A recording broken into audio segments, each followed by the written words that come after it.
अस्सलामुअलैकुम। आज हमारी जो क्लास है वो है आई शेडो और आई की शेप से रेलिवेंट, और ये कि हम आइज़ पे किस तरह का मेकअप कर सकते हैं।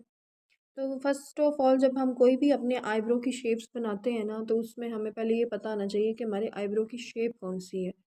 और शेप कैसे बनाते हैं कि हम एक थ्रेड का यूज़ करते हैं, साथ में हम जो है चूज़र का इस्तेमाल करते हैं डेफ़िनेटली आई शेप क्रिएट करने के लिए। सबसे ज़्यादा चूज़र का यूज़ होता है और थ्रेड का यूज़ होता है। ये दो चीज़ें जो हैं ये आई शेप क्रिएट करती हैं।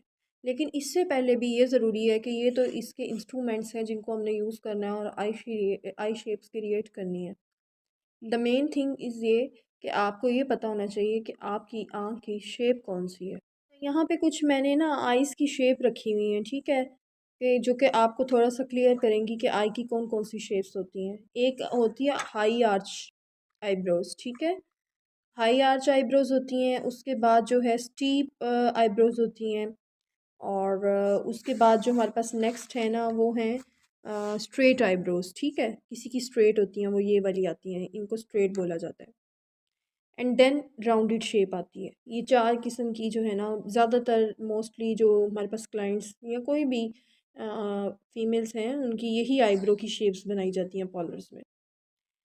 हम बात करते हैं कि आइज़ की कौन कौन सी शेप्स होती हैं, ठीक है। पहले हम बात कर रहे थे ऊपर के आईब्रोज़ की कौन कौन सी शेप्स होती हैं। इसमें हमारे पास हाई आर्च है, एंड देन फिर स्ट्रेट आर्च है, और फिर स्टीप आर्च है, फिर राउंड आर्च है, ठीक है। ये थी आईब्रोज़ की शेप्स। फिर आइज़ की शेप्स की बात करें तो पहले नंबर पे जो सबसे ज़्यादा कॉमन शेप है वो है एलमंड शेप।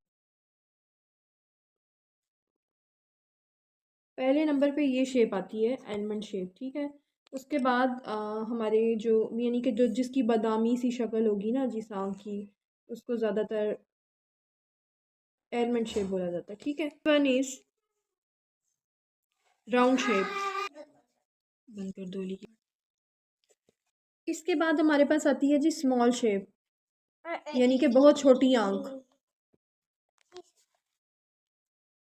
उसके बाद आती है हुडीड आइज़, यानी कि बिल्कुल छुपी हुई आँखें, जिन पे कोई आपको समझ नहीं आ रहा होता कि आप उस पर मेकअप के लिए, यानी कि जो उसकी ऊपर वाली आँख का जो ऊपर वाली जगह होती है आई बॉल से ऊपर, ये जैसे ये एक आँख है और इसके ऊपर वाली जो लेयर है सरफेस बहुत इसकी कम होती है।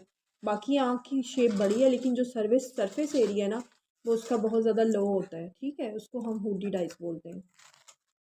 अच्छा, इस वक्त ना मैं आपके सामने ये एक मैं पैलेट ले आई हूँ, ठीक है। इस पैलेट में ना सारे न्यूड कलर्स भी हैं और सारे फैंसी कलर्स भी हैं।